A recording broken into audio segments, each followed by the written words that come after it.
Modern Want previously on Part 1, The Diplomatic Crisis. If you missed Part 1, here's everything you need to know. The players: Carmen Whitfield, brilliant American cultural attaché who lost her parents protecting cultural heritage; Chai Min-jun, heartless Korean billionaire CEO hiding deep humanitarian values; Helena Park, corporate advisor turned dangerous antagonist. What happened? Carmen and Min-jun clashed over a $50 million cultural agreement, but their professional conflict evolved into unexpected partnership when Helena Park launched a systematic campaign to destroy them both. Through espionage accusations, media manipulation, and corporate warfare, Helena tried to prove that their collaboration was either romantic corruption or American cultural infiltration. The crisis. Carmen faced career-ending accusations of being a spy. Min-jun's leadership was attacked for compromised judgment. Their secret: Min-jun funds a school for refugee children that officially doesn't exist. Their weapon: complete transparency that exposed Helena's lies. Part 1 ended with victory in a high-stakes video conference with Korean intelligence and Washington officials. Helena's network was exposed, their partnership was validated, and their transparency strategy became international diplomatic policy. But Helena's final words were chilling. Some games have been in motion for years, waiting for the right catalyst. Now, the real battle begins. Surviving professional warfare was only the beginning. When the attacks shift from public accusations to private betrayal, can a partnership built on trust survive the kind of intimate destruction designed to turn allies into enemies? The most dangerous enemy isn't the one trying to destroy your career, it's the one targeting your heart. Welcome to Part 2, where everything Carmen and Min-jun fought to protect faces the ultimate test. Professional victory means nothing if personal trust doesn't survive what's coming next. If you haven't read Part 1, you can find it in our previous video. But this summary should be enough to jump right into the heartbreaking conclusion of the most intense diplomatic love story ever told. Get ready for corporate boardroom meltdowns, airport goodbyes, impossible choices, and an ending that proves some partnerships are worth fighting across any distance. The story continues. Now. The Che Group boardroom at midnight resembles a war room abandoned by retreating armies. Empty coffee cups scattered across mahogany surfaces, legal documents strewn like battle plans that failed execution, and the kind of hollow silence that follows devastating corporate defeats. Min-jun sits alone in his executive chair, still wearing his suit from the video conference 12 hours earlier, staring at resignation letters from 3 board members who've decided that supporting him isn't worth the political cost. The victory over Helena's espionage accusations feels Pyrrhic when measured against the collateral damage. Media speculation about his inappropriate relationship with Carmen dominates Korean business news. Shareholders demand explanations for irregular corporate philanthropy, and the refugee school faces closure as education authorities escalate regulatory pressure in retaliation for international embarrassment. Soo-jin enters the boardroom carrying a leather portfolio that contains either salvation or additional catastrophe. Her usual professional composure shows stress fractures. 28 hours of crisis management have exhausted even her extraordinary capacity for protecting Min-jun from consequences of principled leadership. "Sajangnim," she says quietly, setting the portfolio on the conference table with careful precision. "I have updates from legal, public relations, and security departments." Min-jun looks up from the resignation letters with eyes that show the exhaustion of someone who spent 15 years building corporate authority, only to watch it evaporate in defense of values that transcend quarterly profit reports. "How bad is the damage?" "Legally, we're protected. Helena's coordination with intelligence services violated corporate governance protocols, which gives us grounds for termination with cause. The transparency strategy eliminated espionage accusations, and the cultural agreement has government support from both sides. But Min-jun recognizes the pause that precedes devastating news. Politically, we're vulnerable. Helena's network has shifted strategy from destroying the partnership to destroying your reputation. The refugee school funding is being investigated as unauthorized charitable expenditure. Your judgment regarding Dr. Whitfield is being questioned as compromised by personal attachment, and 3 major shareholders have requested emergency meetings to discuss leadership confidence. Min-jun realizes that Helena's defeat in the video conference was tactical rather than strategic. Unable to destroy the cultural agreement through espionage accusations, she's shifted to corporate warfare designed to remove him from leadership through shareholders who prioritize stability over principles. Timeline for the shareholder meetings? 48 hours. They're using accelerated emergency procedures that don't give us time for comprehensive legal response or strategic planning. It's designed for maximum disruption with minimum preparation time. The corporate coup attempt has been timed for maximum effectiveness, immediately after the video conference victory, when Min-jun's attention is focused on diplomatic success rather than protecting his corporate position. Helena understands that destroying partnerships requires destroying the people who build them. What do legal and public relations recommend? Soo-jin opens the portfolio, revealing strategy documents that represent the intersection of corporate survival and moral compromise. 3 options.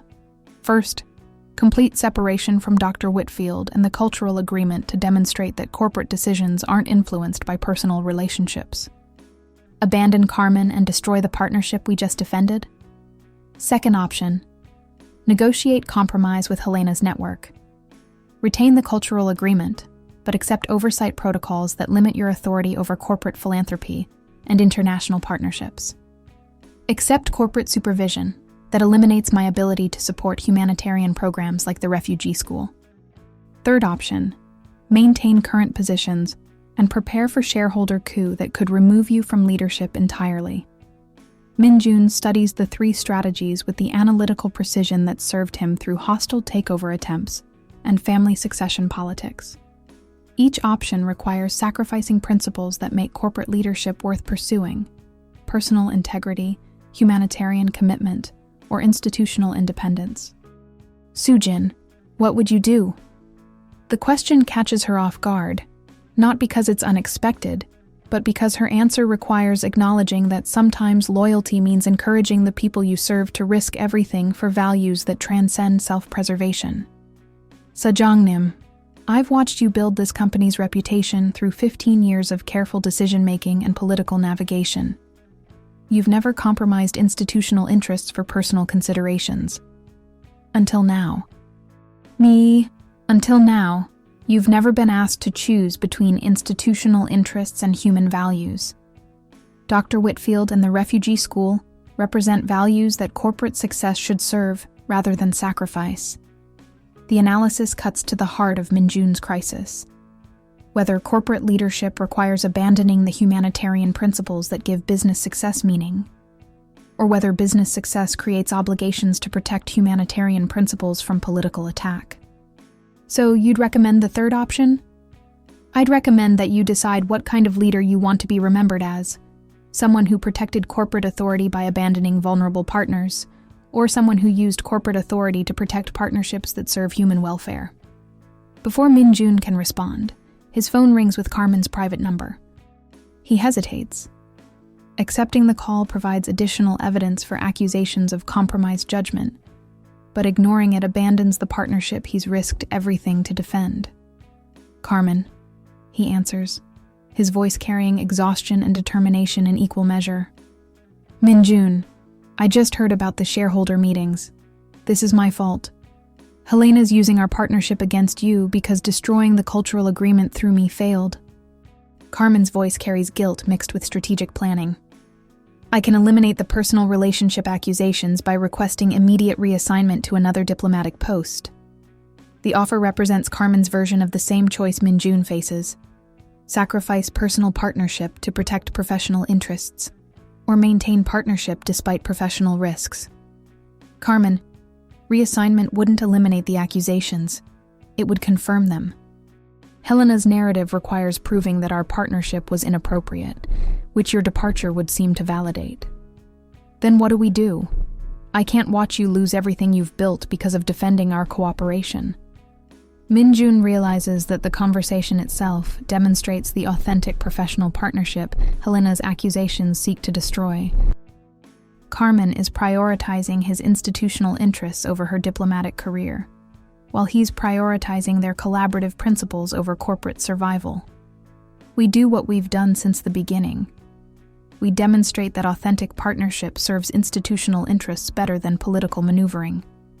The shareholder meeting becomes an opportunity to prove that corporate leadership requires moral courage, not just financial competence. That's incredibly risky. If the shareholders remove you from leadership, then at least I'll be removed for defending principles worth defending, not for compromising those principles to protect corporate authority that serves no purpose beyond self-perpetuation. As Min-jun and Carmen finalize their strategy for the shareholder confrontation, neither realizes that Soo-jin has been documenting their conversation with the meticulous attention of someone who understands that sometimes protecting people requires preserving evidence of their integrity. The recording will become crucial evidence in determining whether their partnership represents professional excellence or personal corruption. But it will also expose the depth of mutual trust that makes their collaboration effective. Trust that Helena's network will attempt to weaponize as evidence of compromised judgment. After Carmen hangs up, Min-jun turns to Soo-jin with the decisive energy of someone who's chosen risk over safety. Schedule a company-wide meeting for tomorrow morning before the shareholder session. If we're going to defend partnership principles, we'll do it transparently with full employee knowledge of the stakes involved. Sejangnim, company-wide meetings before emergency shareholder sessions typically signal either major announcements or leadership crises. The media attention will give us the opportunity to present our position directly, rather than allowing Helena's network to control the narrative through corporate rumors and selective leaks. Soo-jin recognizes that Min-jun has chosen the most dangerous possible strategy: complete transparency that either validates their partnership decisively or destroys his corporate career publicly. There will be no private defeat or quiet resignation. What do you want the employees to know? Everything. The cultural agreement, the refugee school funding, the accusations against Dr. Whitfield, Helena's coordination with security services, and the shareholder pressure designed to eliminate corporate support for humanitarian principles. The decision to eliminate corporate privacy represents Min-jun's final gambit, making the employee-based stakeholders in the moral choices that will determine the company's future. If corporate leadership requires community support, then the community deserves complete information about the principles being defended. As Soo-jin prepares for the most transparent corporate communication in Che Group history, Min-jun stares out at Seoul's midnight skyline and realizes that tomorrow will determine whether Korean business culture can evolve to embrace international partnership and humanitarian responsibility, or whether traditional authority structures will eliminate leaders who prioritize principles over political safety. The refugee school children sleeping 3 miles away represent the stakes involved in corporate decisions that transcend quarterly reports. Success means creating precedents that protect vulnerable communities through corporate social responsibility. Failure means abandoning humanitarian commitments to preserve institutional authority that serves no purpose beyond self-preservation. The most dangerous game in corporate leadership isn't between competing business strategies. It's between people who believe that business success creates moral obligations and those who believe that moral obligations compromise business success. Tomorrow, Min-jun will discover whether transparency and principled leadership can survive the kind of corporate warfare designed to eliminate inconvenient integrity. But what neither Min-jun nor Carmen knows as they prepare for institutional battle is that Helena's final strategy doesn't depend on shareholders or media manipulation. It depends on destroying the personal trust that makes their professional partnership possible. And she's already set that destruction in motion through methods that will test whether their relationship can survive the kind of intimate betrayal that turns allies into enemies with surgical precision. And if you're finding yourself rooting for Carmen and Min-jun's partnership against all odds, subscribe to see whether transparency and trust can survive the corporate and diplomatic warfare designed to tear them apart. The most dangerous battles happen when principles collide with power. The Four Seasons Hotel Seoul's executive lounge at 2 a.m. exists in the netherworld between night and morning, its floor-to-ceiling windows overlooking a city that never quite sleeps. Helena Park sits in a leather armchair with her laptop open, coordinating the final phase of her campaign against Min-jun and Carmen. with the methodical precision of someone who's learned that destroying careers requires patience, timing, and the willingness to use any weapon available. Park Soo-jin enters the lounge carrying a recording device and a manila folder that contains 15 years of documented evidence. Employee evaluations where Helena systematically undermined competent colleagues. Financial records showing her coordination with competitors to weaken Che Group's market position, and communications revealing her role in 3 previous corporate crises that eliminated executives who questioned her authority. Helena Sunbae, Soo-jin says, settling across from her with the careful deference of someone who's learned to mask investigation behind institutional loyalty. Helena looks up from her laptop with the satisfied expression of someone whose strategic planning has reached culmination. Tomorrow's shareholder meeting will determine whether Min-jun survives corporate leadership, but tonight's conversation will determine whether he deserves survival. Soo-jin, thank you for meeting me. I know you're concerned about tomorrow's outcome, but I want to assure you that regardless of leadership changes, your position with the company is secure. Helena's voice carries the condescending warmth of someone offering protection that requires betrayal as payment. Soo-jin activates the recording device with subtle movements perfected through weeks of documenting Helena's conversations. I appreciate that assurance, but I'm more concerned about the company's future direction than personal job security. Of course. That's why I wanted to discuss Min-jun's recent behavior patterns with someone who observes his decision-making daily. Helena leans forward with predatory attention. You've seen how his judgment regarding Dr. Whitfield has affected corporate priorities. The leading question is designed to extract criticism of Min-jun's partnership with Carmen, but Soo-jin recognizes the trap being constructed. Helena needs insider testimony to validate her accusations of compromised leadership. Sejong-nim's judgment regarding the cultural agreement has been consistent with company values and long-term strategic interests. Soo-jin replies carefully. But his personal investment in defending Dr. Whitfield goes beyond normal business partnership protocols. You've observed their interactions, the private meetings, the emotional responses to criticism, the willingness to risk corporate reputation for diplomatic cooperation. Helena's tone suggests she already knows damaging information that requires confirmation rather than discovery. Soo-jin realizes that Helena has been surveillance monitoring Min-jun's interactions with Carmen, building a dossier of evidence designed to support accusations of inappropriate relationship dynamics. The question is whether that evidence represents accurate observation or selective interpretation designed to serve predetermined conclusions. Helena Sunbae, could you clarify what you mean by emotional responses? I've observed professional partnership that includes mutual respect and trust, but not emotional responses that compromise business judgment. Helena's smile could cut glass. Soo-jin, I understand your loyalty to Min-jun, but loyalty shouldn't blind you to behavior patterns that threaten institutional interests. His defense of Dr. Whitfield during the Arts Council confrontation, his public challenge to Korean cultural authorities, his willingness to risk shareholder confidence for diplomatic partnership, these actions demonstrate emotional investment that exceeds professional necessity. The accusation contains truth mixed with manipulation.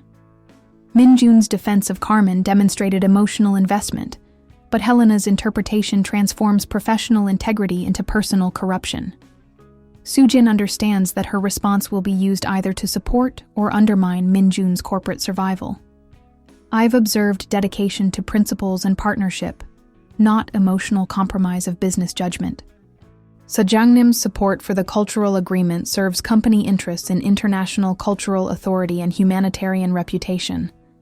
Helena produces her laptop, displaying photographs and meeting transcripts that reveal comprehensive surveillance of Min-jun and Carmen's partnership. The evidence shows not just public interactions, but private conversations, personal moments, and communications that suggest intimate knowledge of their relationship dynamics. Soo-jin, look at this evidence objectively. Private dinners where business discussions evolve into personal conversations. Synchronized responses to external pressure that suggest emotional rather than strategic coordination. Public defense of each other that risks professional reputation for personal protection.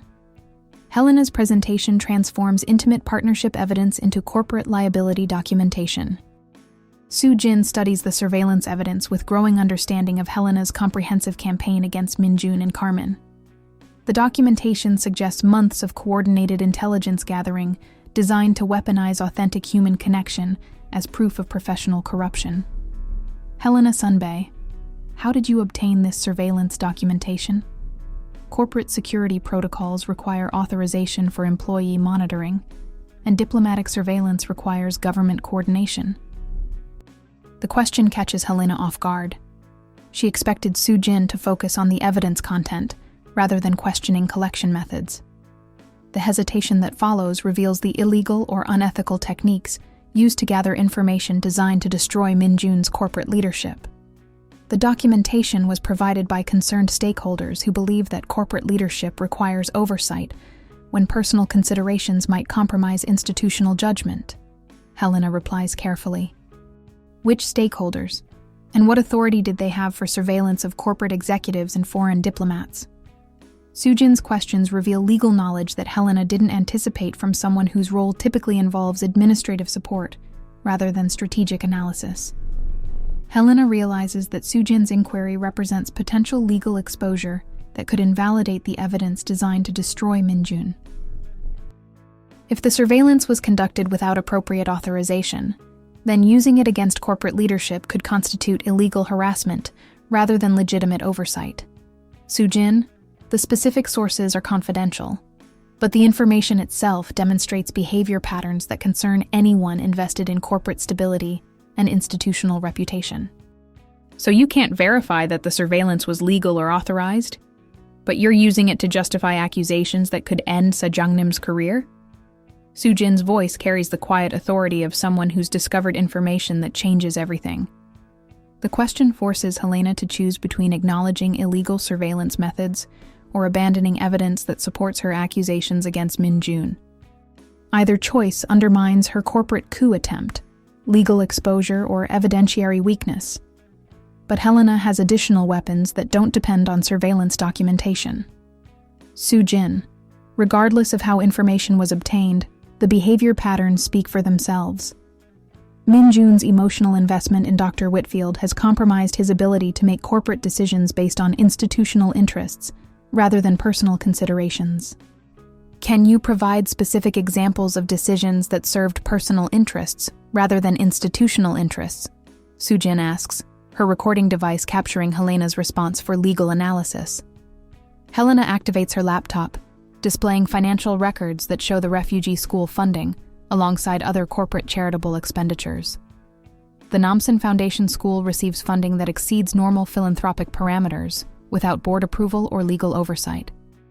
This represents unauthorized resource allocation driven by Min-jun's personal humanitarian interests, rather than corporate social responsibility protocols. The accusation contains partial truth. The refugee school funding does exceed normal charitable parameters, but Helena's analysis ignores the legal authorization for discretionary executive philanthropy within established corporate guidelines. Helena Sunbae, corporate bylaws authorize executive discretionary philanthropy up to 15 million won annually without board approval, provided the expenditures serve established corporate social responsibility objectives. The Namsan Foundation School funding falls within those parameters and serves refugee education, which aligns with company humanitarian commitments. Helena's confident expression flickers as Soo-jin demonstrates knowledge of corporate legal frameworks that invalidate accusations of unauthorized expenditure. The refugee school funding represents legal executive philanthropy rather than corporate resource misallocation. But the funding operates outside Korean immigration protocols, which creates legal exposure for the company if government authorities challenge unauthorized educational assistance to undocumented refugees. Helena counters. Soo-jin produces documentation from the Manila folder, legal analyses showing that private educational philanthropy doesn't require immigration authorization, provided the programs don't claim official status or government funding. The refugee school operates within legal parameters for private humanitarian assistance. The legal department reviewed the Namsan Foundation School funding before implementation.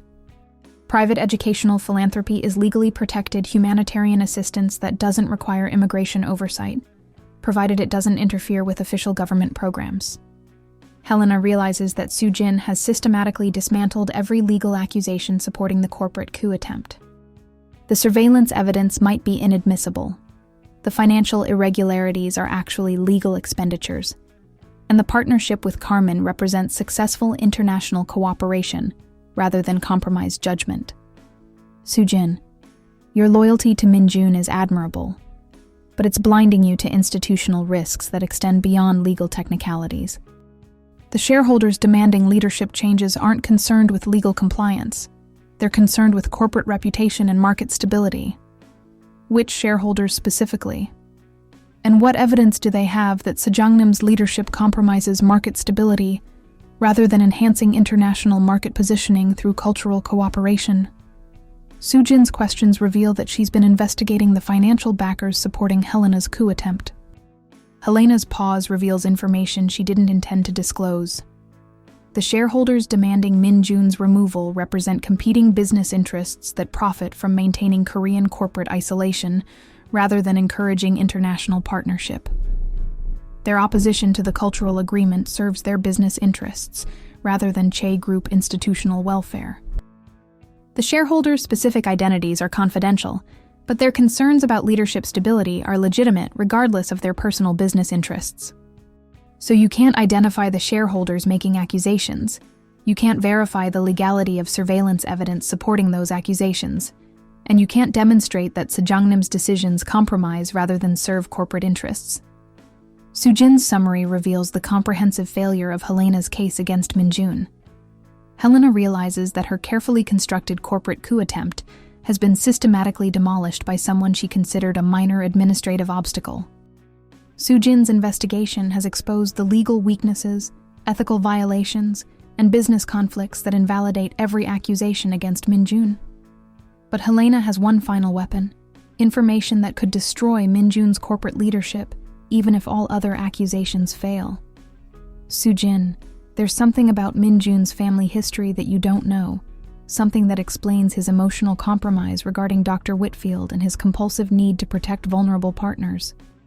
The statement carries the promise of devastating revelation designed to recontextualize Min-jun's humanitarian commitment as psychological dysfunction rather than principled leadership.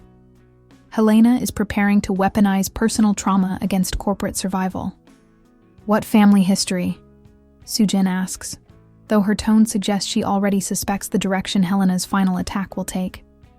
Min-jun's father didn't just expect corporate success. He demanded emotional suppression that left Min-jun unable to form authentic personal relationships until Dr. Whitfield provided the kind of emotional connection he'd been denied for 36 years. His defense of her isn't professional judgment. It's psychological dependency that compromises his ability to make rational business decisions. The accusation transforms Min-jun's character strength into mental weakness, his capacity for trust into emotional dysfunction, and his principled leadership into psychological compromise. Helena is suggesting that competent partnership evidence demonstrates mental instability rather than professional excellence. But Soo-jin's response reveals that she knows information Helena doesn't possess, information that transforms psychological accusations into evidence of Helena's own character failures. Helena Sunbae, before you continue psychoanalyzing Sejangnam's emotional development, you should know that I've documented 15 years of your systematic undermining of his professional relationships, your coordination with competitors to weaken company market position, and your role in eliminating executives who questioned your authority. The manila folder opens to reveal comprehensive evidence of Helena's corporate sabotage, internal documents showing her efforts to undermine successful partnerships, financial records revealing her coordination with competing businesses, and communications demonstrating her systematic elimination of corporate leaders who threatened her institutional control.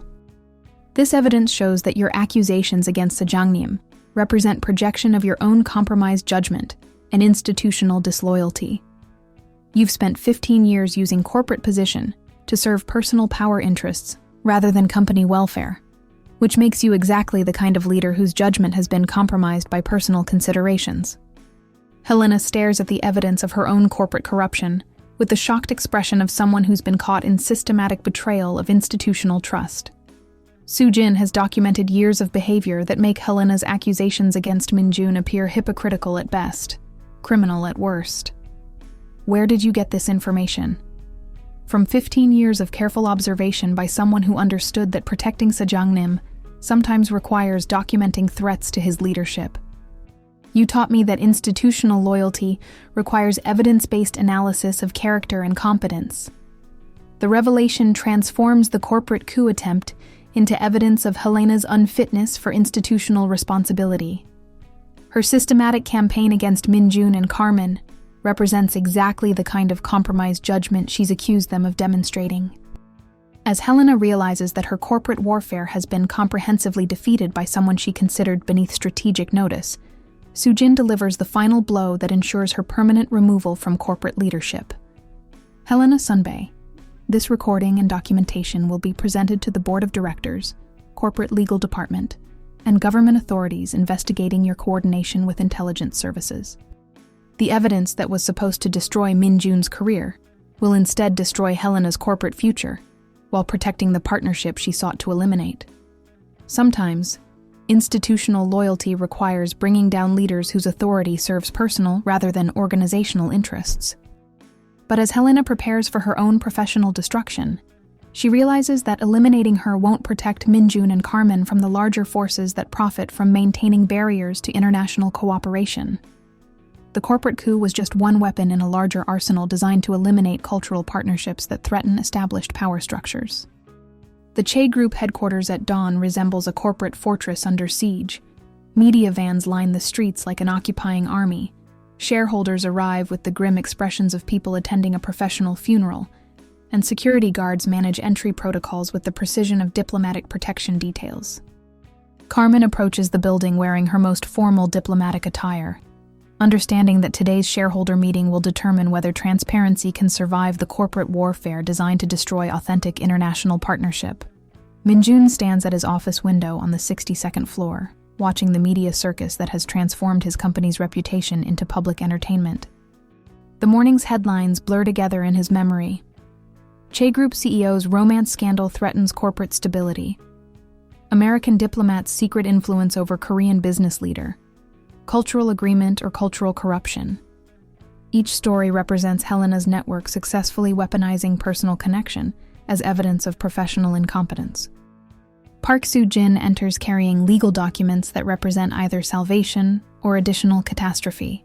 Helena's resignation letter, board meeting protocols that will govern today's corporate coup attempt, and media statements prepared for multiple scenarios of leadership transition.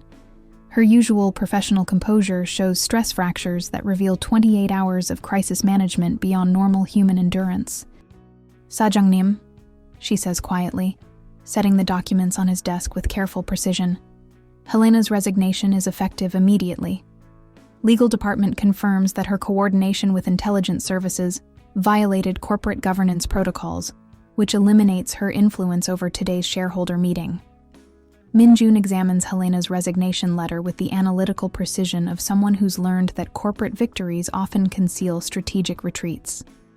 This feels too convenient. Helena doesn't abandon campaigns when they're reaching culmination. She escalates them.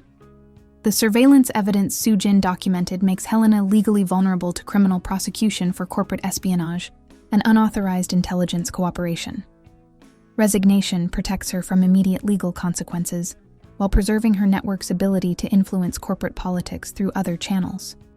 Carmen enters the office carrying a leather portfolio that contains either diplomatic salvation or career-ending transparency, complete documentation of the cultural agreement, evidence of Helena's systematic sabotage, and media statements prepared for multiple scenarios of institutional survival or destruction.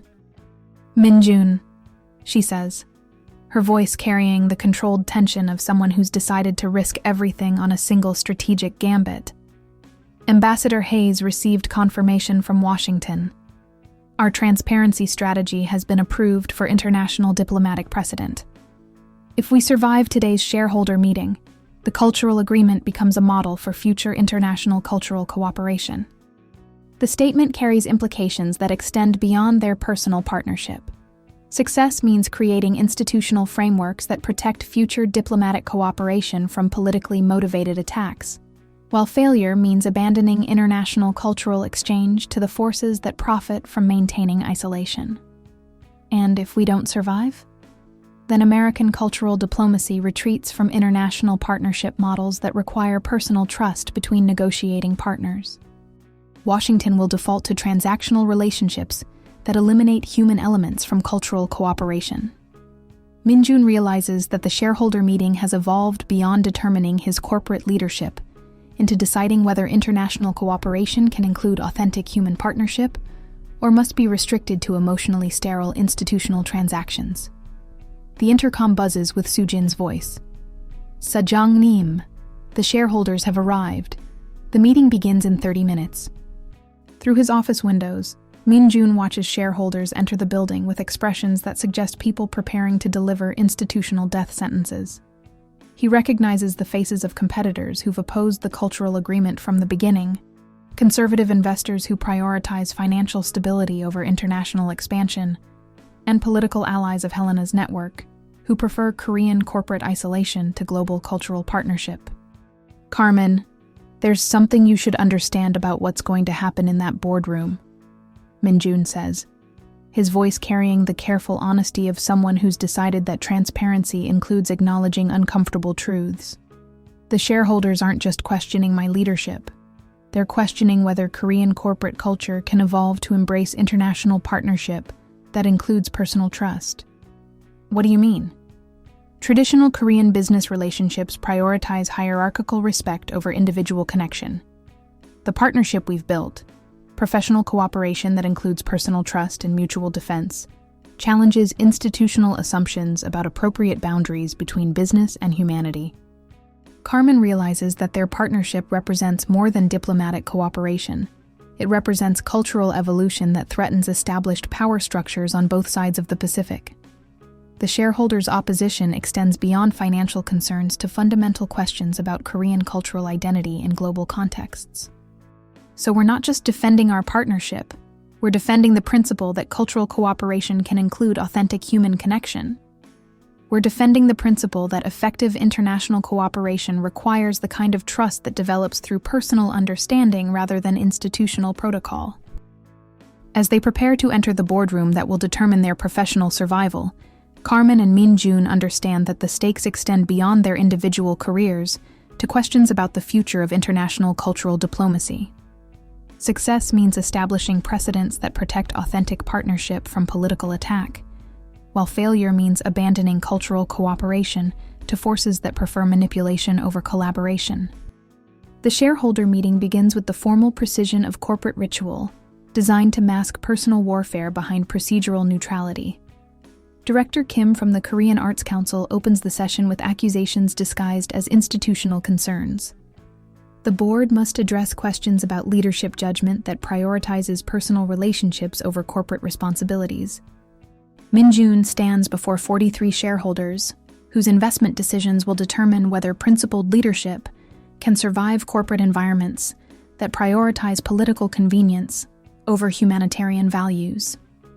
Esteemed shareholders, the cultural agreement with American institutions represents exactly the kind of international partnership that serves Korean corporate interests in global cultural markets. But at what cost? Asks Lee Sang-ho, representing conservative investors who've opposed international expansion from the beginning. Corporate reputation, shareholder confidence, and institutional stability have been compromised by leadership decisions that appear to prioritize diplomatic relationships over business judgment. The accusation cuts to the heart of Helena's narrative. Min-jun's support for Carmen represents personal corruption of professional responsibility, rather than strategic investment in international partnership. Carmen realizes that her presence in the boardroom either validates their cooperation or provides additional evidence for accusations of inappropriate influence. Mr. Lee? Carmen interjects, her diplomat credentials providing authority to address Korean corporate concerns. The cultural agreement generates measurable benefits for Korean cultural institutions, international prestige, academic partnerships, diplomatic goodwill, and market access that serves Korean interests for decades. Dr. Whitfield, with respect, your presence at this shareholder meeting itself demonstrates the inappropriate boundaries that concern investors who prioritize Korean corporate independence over foreign diplomatic influence. The statement transforms Carmen's attempt to defend the partnership into evidence supporting accusations of compromised corporate autonomy. Helena's network has successfully created a logical trap where any defense of their cooperation becomes proof of the inappropriate relationship they're accused of maintaining. But Min-jun recognizes the moment when transparency becomes strategic offense, rather than defensive protection. Esteemed shareholders, before we continue debating the appropriateness of international partnership, you should review the complete evidence regarding the accusations against Dr. Whitfield and the cultural agreement. He activates the boardroom's presentation system, displaying Helena's surveillance documentation alongside evidence of her coordination with competitors, her systematic undermining of corporate partnerships, and her role in manufacturing security concerns designed to eliminate successful international cooperation. These documents reveal that opposition to the cultural agreement represents coordinated attack by competitors who profit from maintaining Korean corporate isolation rather than encouraging international partnership. The accusations against Dr. Whitfield were manufactured by corporate interests that serve external business objectives rather than Che Group welfare. The evidence transforms the shareholder meeting from judgment of Min-jun's leadership into examination of the forces that have manipulated corporate politics to eliminate successful international cooperation. Shareholders realize they've been presented with manufactured controversy designed to serve competing business interests. Director Kim attempts to regain narrative control. Regardless of external manipulation, the core question remains whether leadership judgment has been compromised by personal considerations that affect corporate decision-making. Carmen recognizes the moment when diplomatic honesty becomes more powerful than strategic denial.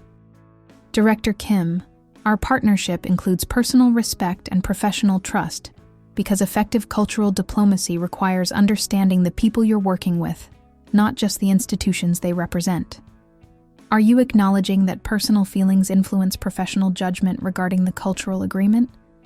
I'm acknowledging that mutual trust makes professional collaboration more effective, not less reliable. The alternative, emotionally sterile institutional transactions, produces diplomatic agreements that serve bureaucratic convenience rather than cultural preservation. The admission shocks the boardroom into silence. Carmen has acknowledged personal connection, while arguing that such connection serves rather than compromises professional effectiveness. It's either brilliant strategic honesty or career-ending transparency that validates every accusation against their partnership. Min-jun supports her radical honesty with corporate courage that risks everything he's built. Esteemed shareholders, Dr. Whitfield's integrity and competence earned my professional trust, which made defending the cultural agreement a matter of institutional principle, rather than personal convenience. That trust has produced the most successful international cultural partnership in company history. The defense reframes personal connection as professional asset rather than compromising liability, challenging fundamental assumptions about Korean corporate culture and international business relationships. The shareholders must choose between traditional authority structures that eliminate personal elements from business decisions and evolutionary approaches that embrace authentic human partnership as strategic advantage. The boardroom falls into tense silence as shareholders process the implications of complete transparency. Min-jun and Carmen have acknowledged personal trust, while arguing that such trust serves rather than compromises institutional interests. A radical departure from traditional Korean business culture that demands emotional distance in professional relationships. Young-suk, Min-jun's mother, rises from her seat with the regal authority of someone who built the Che Group's cultural reputation through decades of strategic decision-making. Her words will carry weight that could determine the vote's outcome. Esteemed shareholders, she begins, her voice carrying the gravitas of family patriarch and corporate founder. I have observed my son's leadership for 15 years. Never has he compromised company interests for personal convenience. The cultural agreement represents the same strategic vision that built this company, calculated risk for long-term competitive advantage. Her intervention shifts the boardroom dynamics from accusations of compromised judgment to recognition of strategic leadership that serves institutional interests through principled decision-making. The family matriarch's support validates Min-jun's approach while challenging shareholders to choose between fear-based isolation and growth-oriented international engagement. Director Kim makes one final attempt to salvage Helena's narrative. Mrs. Han, surely you're concerned that your son's emotional investment in Dr. Whitfield could affect future corporate decisions? I'm concerned that Korean business culture might reject the kind of authentic international partnerships that will determine our competitive success in global markets, Young-suk replies. If we cannot trust our leaders to form effective relationships with international partners, then we cannot compete internationally. The vote that follows represents more than confidence in Min-jun's leadership.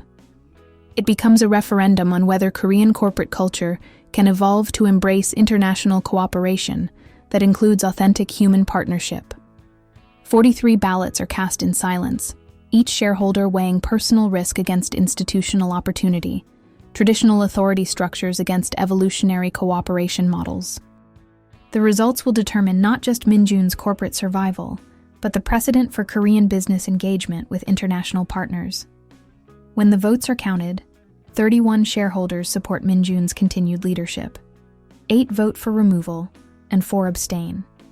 The margin represents decisive victory that validates transparency and principled leadership while establishing corporate precedent for authentic international partnership. But as shareholders exit the boardroom and media reports celebrate corporate transparency triumph, neither Min-jun nor Carmen realizes that their public victory has made them targets for forces that prefer destroying careers through personal betrayal rather than professional warfare.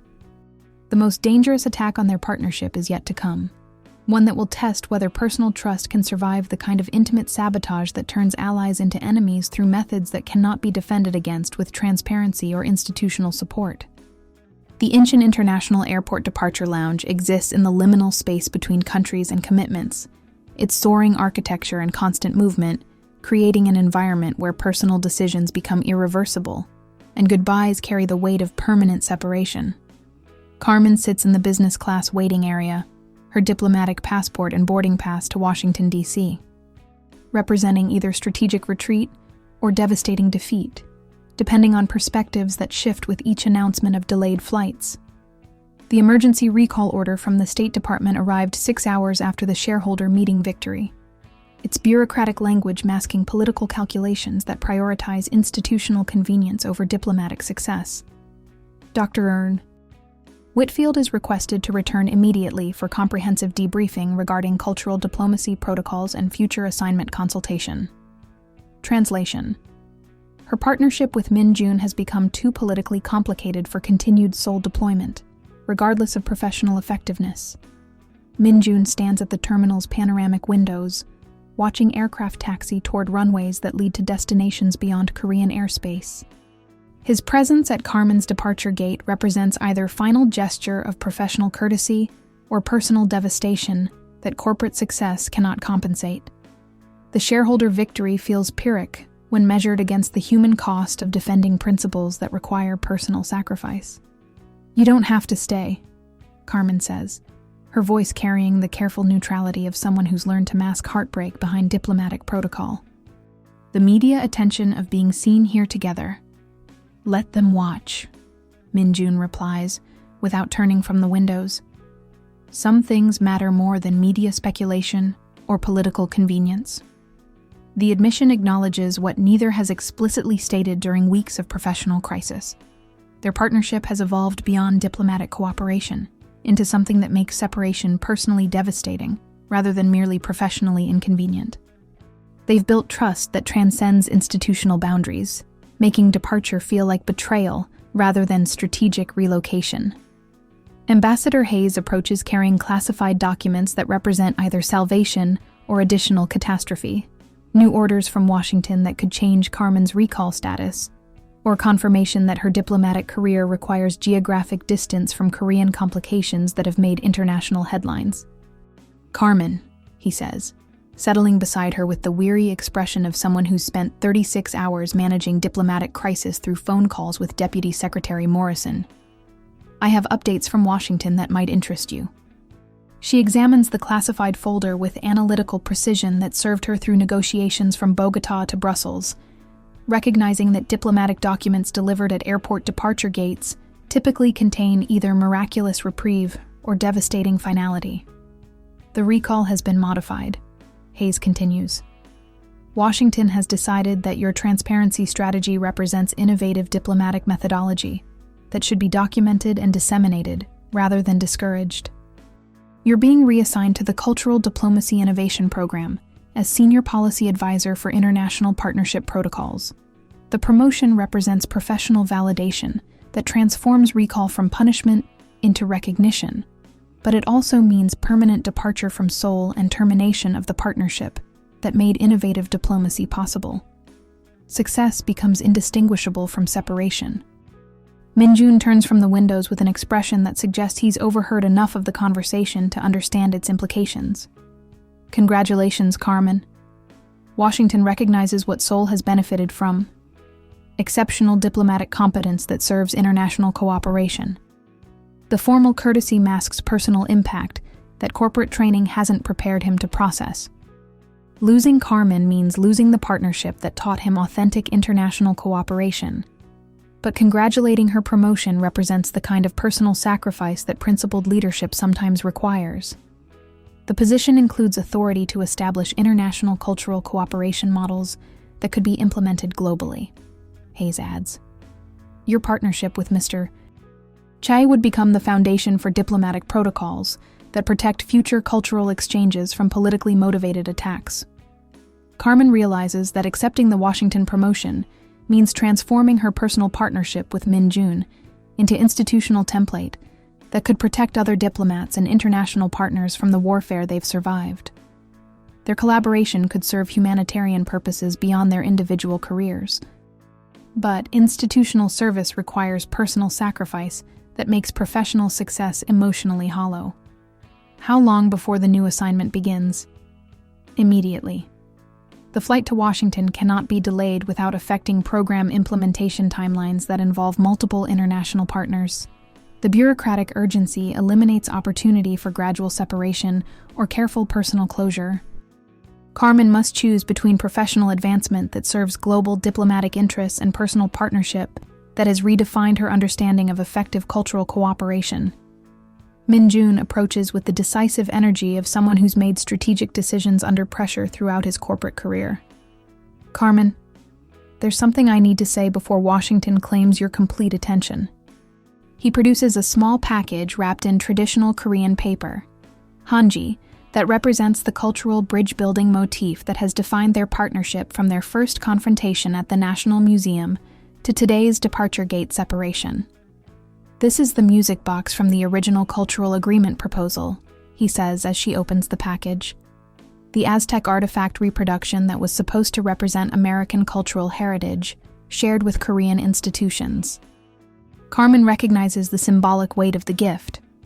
The music box represents not just the cultural agreement they defended, but the personal trust that made professional partnership effective, despite political attacks designed to destroy international cooperation. Min-jun, I can't accept. You can and you will, because it represents something that transcends diplomatic assignments and corporate positions. The partnership we built serves principles that continue regardless of geographic separation. The music box begins playing a melody that combines traditional Korean and Native American musical elements, creating harmony from cultural difference in ways that mirror their diplomatic collaboration. The sound attracts attention from other departure lounge passengers, but neither Carmen nor Min-jun notice the audience for their personal goodbye. The refugee school will continue operating? Carmen asks, her concern for the children they protected revealing the humanitarian values that made their partnership meaningful beyond professional necessity.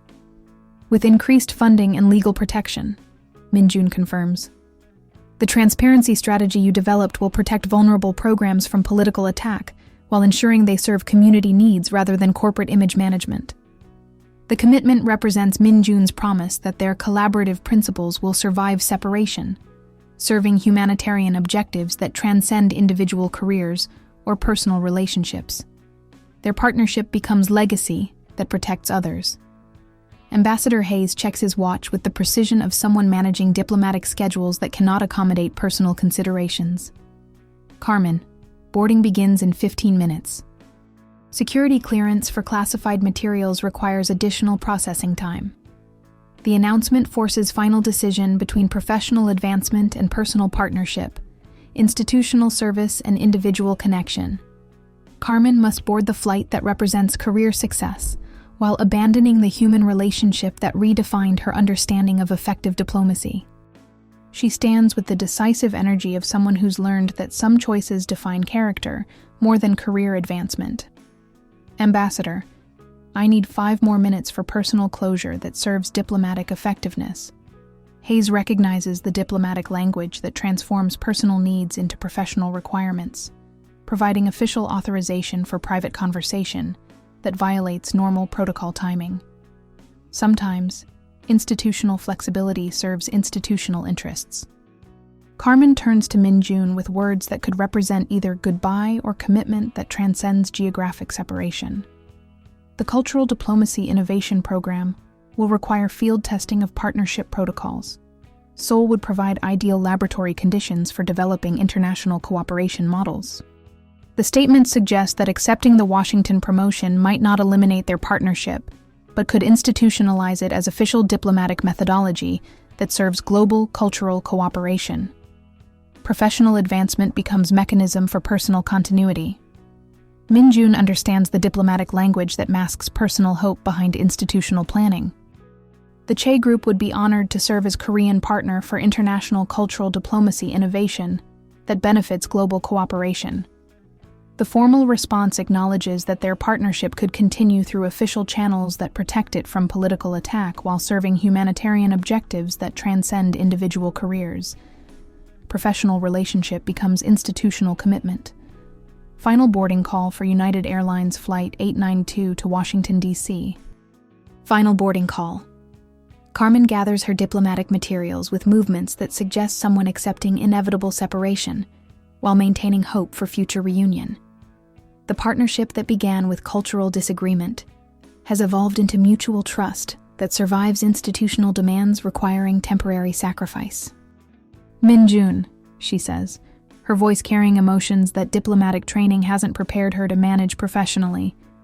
Some partnerships transcend geography and assignment changes.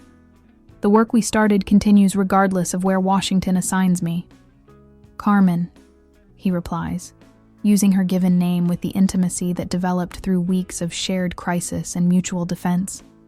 Some principles are worth protecting across any distance. The cultural agreement was never about artifacts. It was about proving that authentic cooperation serves human welfare better than political convenience. The goodbye that follows represents not ending, but transformation. Personal partnership becoming institutional methodology that serves global diplomatic objectives while preserving the human connection that made effective cooperation possible. As Carmen boards the aircraft that will carry her to Washington assignment and Min-jun returns to Seoul corporate responsibilities, neither fully understands that separation will test their partnership in ways that proximity couldn't challenge.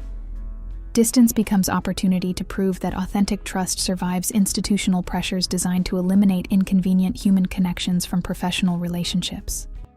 And 6 months after Carmen's departure to Washington, Seoul's winter transforms the city into a study of contrasts.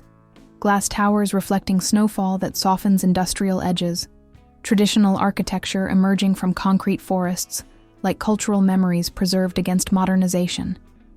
Min-jun stands in his renovated office, now stripped of corporate ostentation, and redesigned to reflect the humanitarian principles that have redefined his leadership philosophy since the Cultural Agreement crisis. The Namsan Foundation School has expanded into 3 facilities serving 128 refugee children. Its success documented in international reports that cite the Seoul model as exemplary corporate social responsibility that serves community welfare without compromising business effectiveness. Min-jun's transparency strategy has been adopted by 6 other Korean corporations, creating precedent for humanitarian leadership that strengthens rather than weakens competitive positioning. Park Soo-jin enters carrying documents that represent either validation or devastating news. communication from Washington regarding the Cultural Diplomacy Innovation Program, progress reports on international partnership protocols, and personal correspondence that has arrived through official diplomatic channels rather than private communication. Sajongnim, she says, setting the materials on his desk with careful precision that suggests significant developments. We've received formal communication from the U.S. State Department regarding Dr. Whitfield's program implementation. Min-jun examines the official correspondence with analytical attention that's been sharpened by 6 months of managing international cultural cooperation without Carmen's diplomatic expertise. Her absence has made him acutely aware of how much their partnership contributed to his effectiveness as both corporate leader and humanitarian advocate. The Cultural Diplomacy Innovation Program has been approved for global implementation, Soo-jin continues. Seoul has been selected as the primary testing location for new international partnership protocols, with the Che Group designated as the preferred Korean institutional partner. The news represents professional validation that their collaboration has achieved institutional recognition beyond individual careers, but it also means Carmen will return to Seoul as program director rather than cultural attaché, a role change that could alter the dynamics of their partnership in ways that proximity couldn't predict. Implementation timeline? 3 months, Dr. I. Whitfield will arrive in Seoul to establish program headquarters and begin field testing of partnership protocols that could be implemented globally. The program includes diplomatic immunity for all participants and institutional protection from political interference. Min-jun realizes that Carmen's return represents opportunity to rebuild their partnership on more secure institutional foundations, but it also means testing whether 6 months of separation has preserved or compromised the personal trust that made professional collaboration effective. His phone buzzes with an encrypted message from a number he recognizes immediately. Min-jun, I hope Seoul is treating the refugee school well. Washington has been educational, but I miss working with partners who prioritize principles over politics. Looking forward to resuming our collaboration. Carmen. The message arrives with perfect timing, personal communication that acknowledges professional development while revealing that geographic separation hasn't eliminated the connection that made their partnership meaningful beyond institutional requirements. Min-jun responds with equal care. Carmen, Seoul has learned much from the transparency strategies we developed. The refugee school serves as proof that corporate leadership can embrace humanitarian values without compromising competitive effectiveness. Seoul looks forward to your return and continued collaboration. Min-jun. The exchange represents diplomatic language that masks personal anticipation behind professional courtesy, but both understand that their partnership will resume under circumstances that could either validate their collaboration or reveal that institutional success has eliminated the crisis conditions that made cooperation necessary. 3 months later, Carmen arrives at Incheon International Airport, carrying official State Department credentials that designate her as Director of the Cultural Diplomacy Innovation Program, a position that provides institutional authority and diplomatic protection that her previous cultural attaché role couldn't offer. The promotion represents validation that transparency and principled partnership serve American diplomatic interests more effectively than conventional cultural exchange protocols. Min-jun waits in the diplomatic arrival lounge with credentials that identify him as primary Korean partner for international cultural cooperation, a title that transforms his corporate humanitarian leadership into official diplomatic capacity that protects the refugee school funding and other social responsibility initiatives from political attack. Their reunion takes place in the same airport, where separation 6 months earlier felt like professional defeat, disguised as career advancement. Today, their meeting represents institutional validation that authentic partnership serves diplomatic objectives more effectively than transactional relationships between government representatives. Carmen, Min-jun says as she approaches, his formal address masking personal relief that her return makes professional collaboration possible again. Welcome back to Seoul. The Cultural Diplomacy Innovation Program has generated significant interest among Korean institutions that want to develop international partnership capabilities. Min-jun, she replies, her smile carrying warmth that diplomatic protocol can't entirely contain. Washington has been impressed with the Seoul model's success in combining corporate leadership with humanitarian values. Your transparency approach has been studied by diplomatic institutions worldwide as exemplary international cooperation methodology. The professional courtesy that frames their reunion masks personal connection that survived 6 months of geographic separation and institutional pressures designed to eliminate human elements from diplomatic relationships. Their partnership has evolved into official collaboration that serves global objectives while preserving the trust that makes effective cooperation possible. As they leave the airport together, officially for diplomatic coordination meetings, personally for renewal of partnership that transcends institutional boundaries, Seoul's skyline appears different from 6 months earlier. The city has become not just the location of successful cultural agreement, but proof that international cooperation can include authentic human collaboration without compromising professional effectiveness. The Namsan Foundation School has prepared special presentation for Carmen's return. Refugee children from 12 different countries performing musical pieces that combine their cultural traditions with Korean melodies, creating harmony from difference in ways that mirror the diplomatic partnership that protected their educational opportunities. Dr. Whitfield, says Sungmi Kyung, the school's director. These children represent the practical results of the transparency strategy you and Min-jun developed. Their education continues because corporate humanitarian leadership and diplomatic protection can work together to serve community welfare. Carmen watches children whose families fled war, persecution, and economic devastation perform songs that celebrate cultural diversity while embracing Korean integration. Their performance represents the human stakes involved in international cooperation that serves principles beyond political convenience. The Cultural Diplomacy Innovation Program will document everything we've learned here, Carmen tells the assembled students, parents, and teachers. Other cities around the world will benefit from Seoul's proof that humanitarian cooperation can strengthen rather than compromise institutional effectiveness. Min-jun realizes that their partnership has achieved something unprecedented in his corporate experience. Alignment of personal values with professional objectives that serves community welfare while strengthening business effectiveness. The refugee school represents corporate social responsibility that enhances rather than diminishes competitive positioning. As they prepare to leave the school and begin official program implementation, Carmen turns to Min-jun with acknowledgement that their collaboration has evolved beyond individual careers into institutional methodology that could protect vulnerable communities worldwide. Min-jun, the impossible gesture we made 6 months ago, defending partnership against political attack, has become possible policy that other institutions can implement. Sometimes, principles that seem naive become practical solutions when tested under pressure.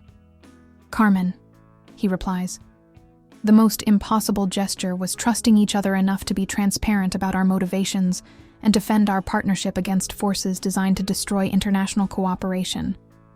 That trust has become the foundation for diplomatic protocols that could protect future collaboration from political warfare. Their conversation represents acknowledgement that personal trust became institutional asset that serves humanitarian objectives transcending individual careers. The partnership that began with cultural disagreement has evolved into proof that authentic human collaboration strengthens rather than weakens professional effectiveness. But as they begin implementing the Cultural Diplomacy Innovation Program, neither Carmen nor Min-jun fully understands that their most significant test lies not in defending established partnership, but in demonstrating that successful collaboration can expand to include others without losing the trust and transparency that made their cooperation effective. The impossible gesture of 6 months ago, choosing principles over political safety, has become possible policy. Now they must prove that institutional success can preserve the human values that made success meaningful, or risk transforming authentic partnership into bureaucratic process that serves administrative convenience rather than humanitarian principles. The most dangerous test of authentic cooperation isn't surviving external attack. It's maintaining authenticity despite institutional success that could eliminate the crisis conditions requiring genuine human partnership. Sometimes, victory requires defending what made victory possible against the forces that victory itself creates. The Blue House Cultural Center in Seoul's heart exists as architectural diplomacy, traditional Korean design elements integrated with contemporary international conference facilities, creating spaces where cultural preservation and global cooperation complement, rather than compete with each other. Carmen stands before an audience of diplomatic representatives from 37 countries. Her presentation documents spread across a podium that overlooks delegates whose governments will determine whether the Seoul model becomes global diplomatic protocol. Min-jun occupies the front row with Korean corporate leaders whose humanitarian initiatives have been inspired by the Che Group's transparency strategy, their presence representing proof that business leadership can embrace social responsibility without compromising competitive effectiveness. 6 months of implementing the Cultural Diplomacy Innovation Program has demonstrated that authentic partnership serves institutional interests more effectively than conventional transactional relationships. Esteemed delegates, Carmen begins, her voice carrying the authority of someone whose diplomatic innovations have been validated through practical results. The Seoul model represents paradigm shift in international cultural cooperation, from institutional transaction to authentic human partnership that serves humanitarian objectives while strengthening diplomatic relationships. The presentation that follows documents their journey from cultural agreement crisis to institutional methodology. Helena's attempted sabotage through espionage accusations, the transparency strategy that transformed political attack into diplomatic innovation, the refugee school expansion that proves corporate social responsibility can enhance rather than diminish business effectiveness, and the partnership protocols that protect future international cooperation from politically motivated warfare. The key innovation, Carmen continues, is recognizing that cultural diplomacy requires cultural understanding, which develops through personal trust between partnering representatives. Eliminating human elements from international cooperation produces bureaucratic efficiency that serves administrative convenience rather than cultural preservation. Director Kim from the Korean Arts Council, the same official who questioned Carmen's cultural competency 6 months earlier, now serves as testimonial witness to the Seoul model's effectiveness. His presence represents institutional evolution from xenophobic suspicion to embrace of international partnership that serves Korean cultural authority through global cooperation. Dr. Whitfield's approach initially concerned Korean cultural institutions, Kim acknowledges. We questioned whether American diplomatic methods respected Korean cultural autonomy. Experience has demonstrated that authentic partnership serves Korean interests more effectively than isolated preservation of cultural authority. The admission represents personal and institutional transformation that validates Carmen and Min-jun's strategic transparency.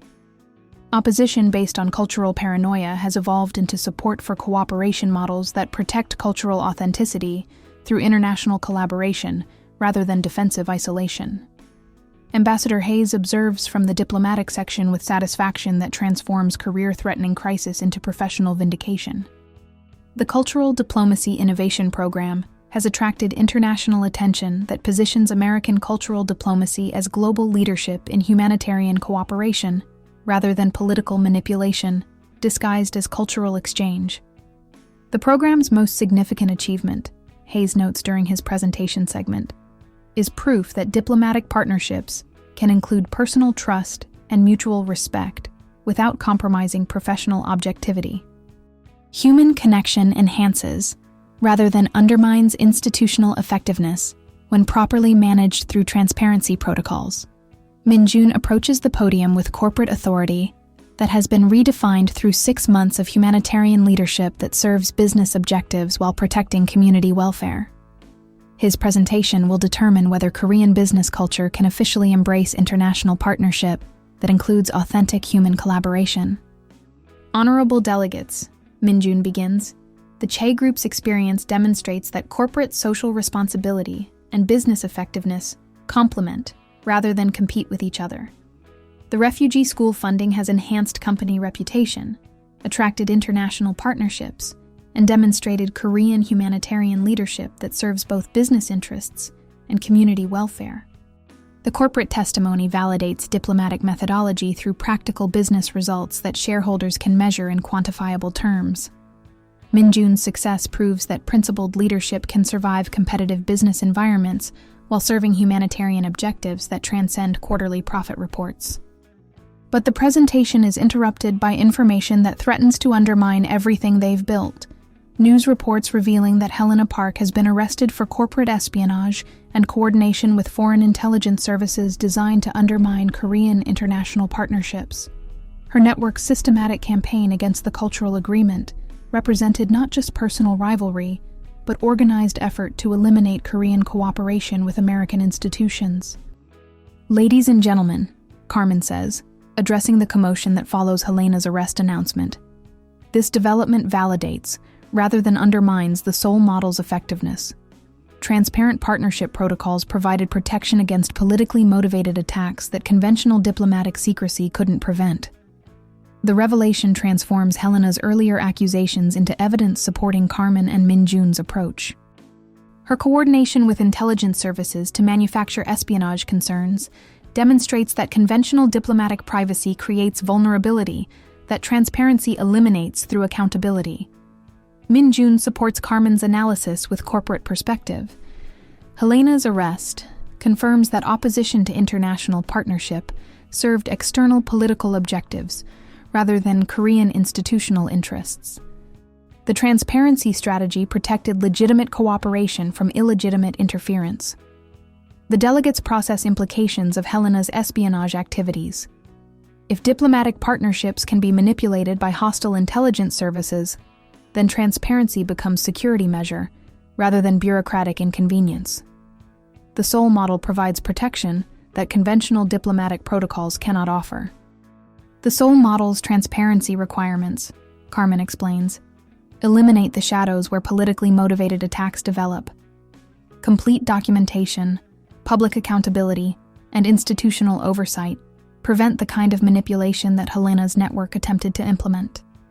French Ambassador Marie Dubois raises the question that concerns every diplomatic representative present. Dr. Whitfield, while transparency provides security benefits, how do we maintain diplomatic confidentiality that protects sensitive international negotiations? The question addresses the fundamental tension between diplomatic effectiveness and security requirements. Carmen's response will determine whether the Seoul model can be adapted to diplomatic contexts that require confidentiality for legitimate purposes, rather than political manipulation. Ambassador Dubois, the Seoul model distinguishes between legitimate diplomatic confidentiality and political secrecy used to avoid accountability. Cultural cooperation requires transparency because cultural exchange serves public welfare objectives. Political negotiations that require confidentiality for national security purposes would use different protocols. The distinction provides framework for implementing transparency selectively. Cultural diplomacy, humanitarian cooperation, and international educational exchanges benefit from public accountability, while security negotiations and trade disputes require confidentiality for legitimate strategic purposes. German Representative Klaus Weber addresses practical implementation concerns. The Seoul model requires significant administrative resources for documentation and oversight. How do we ensure that transparency requirements don't create bureaucratic barriers to effective cooperation? Min-jun responds from corporate experience. The Che Group's implementation demonstrates that transparency reduces, rather than increases, administrative burden. Clear documentation eliminates disputes, public accountability prevents manipulation, and institutional oversight creates trust that accelerates rather than delays decision-making. The practical testimony addresses delegates' concerns about bureaucratic efficiency. Transparency serves administrative streamlining rather than complicating cooperation when properly implemented through institutional protocols designed for accountability rather than performance. As the presentation concludes, 37 diplomatic representatives prepare to vote on whether the Seoul model becomes officially recognized international protocol for cultural diplomacy, educational cooperation, and humanitarian partnership. Their decision will determine whether authentic human collaboration can be institutionalized as diplomatic methodology that serves global welfare. The vote that follows represents more than diplomatic policy. It becomes referendum on whether international cooperation can evolve to embrace authentic human partnership while maintaining institutional effectiveness and security requirements. 28 delegates vote to adopt the Seoul model as optional protocol for cultural and humanitarian diplomacy. 6 vote against implementation, and 3 abstain pending further evaluation. The margin represents decisive victory that establishes authentic partnership as legitimate diplomatic methodology protected from political attack through transparency requirements. But as delegates celebrate institutional innovation that could protect future international cooperation from politically motivated warfare, Carmen and Minjun recognize that their personal partnership faces new challenges created by success itself. Whether their authentic collaboration can survive institutional validation that transforms private trust into public methodology. The most dangerous test of their partnership isn't defending it against external attack, but maintaining authentic human connection despite institutional success that could reduce personal trust to administrative process serving bureaucratic efficiency rather than humanitarian principles. Success creates its own threats to the authenticity that made success possible. Sometimes, the greatest challenge to genuine cooperation comes not from enemies trying to destroy it, but from allies trying to systematize it in ways that eliminate the human elements making it effective. The Seoul model has become global diplomatic protocol, but Carmen and Minjun must now prove that institutional victory can preserve rather than compromise the personal trust and mutual respect that made victory meaningful. Their partnership has survived political warfare. Now it must survive institutional triumph. The rooftop garden of the Lotte World Tower exists 500 meters above Seoul's streets. Its carefully maintained landscape, creating an oasis of natural tranquility, surrounded by the urban complexity that defines modern Korea. Carmen and Minjun stand among winter flowers that bloom despite December cold, their private conversation taking place in the same building where corporate warfare once threatened to destroy everything they'd built together. 3 months after the Seoul model's global adoption, their partnership has achieved institutional success that neither imagined during the cultural agreement crisis 8 months earlier. 23 countries have implemented Cultural Diplomacy Innovation Program protocols. The Namsan Foundation school model has been replicated in 12 cities worldwide, and their transparency methodology has become standard curriculum in diplomatic training programs from Washington to Geneva. But institutional triumph has created personal distance that political attacks couldn't accomplish. Carmen's role as global program director requires constant travel to supervise international implementations, while Minjun's position as primary corporate partner demands oversight of business integrations across multiple countries. Success has made them institutional symbols whose collaboration serves global objectives while eliminating opportunities for personal connection. Carmen, Minjun says, his voice carrying careful formality that suggests someone navigating emotional terrain more complex than corporate negotiations. I've been offered position as Director of International Humanitarian Partnerships with the UN Cultural Preservation Initiative. The announcement strikes Carmen with unexpected intensity. Minjun's UN appointment would represent professional achievement that validates his humanitarian leadership globally, but it would also mean leaving Seoul and potentially ending their partnership when geographic separation becomes permanent rather than temporary. That's extraordinary recognition, she replies, her diplomatic training providing professional enthusiasm that masks personal impact. The UN position would allow you to implement the Seoul model globally while protecting vulnerable communities through institutional humanitarian cooperation. It would also mean leaving Seoul permanently. The position requires residency in Geneva, with oversight responsibilities that extend to 37 countries implementing humanitarian business partnerships. Carmen realizes that Minjun's UN appointment represents choice between personal partnership and global humanitarian service, exactly the kind of decision that their collaboration has prepared them to make, based on principles rather than convenience. But understanding the choice intellectually doesn't eliminate its emotional complexity. When would the position begin? 6 months. Enough time to transition corporate responsibilities and establish succession protocols for the refugee school programs. Minjun's voice carries resignation, mixed with anticipation. Carmen, there's something else. The UN position includes authority to select cultural diplomacy partners for international implementation oversight. The implication becomes clear. Minjun's appointment could create official framework for continued partnership, that serves global humanitarian objectives while providing institutional protection for their collaboration. Professional separation might become institutional reunification at international level. You're suggesting that our partnership could continue through UN cultural cooperation protocols? I'm suggesting that authentic partnership shouldn't be limited by geographic boundaries or institutional assignments. The principles we've defended could serve humanitarian objectives worldwide if we're willing to make personal sacrifices for professional opportunity. Carmen recognizes the parallel to her own choice 8 months earlier, accepting Washington promotion that transformed cultural attaché role into global program directorship. Min-jun faces identical decision between local comfort and international service that could expand their partnership's humanitarian impact.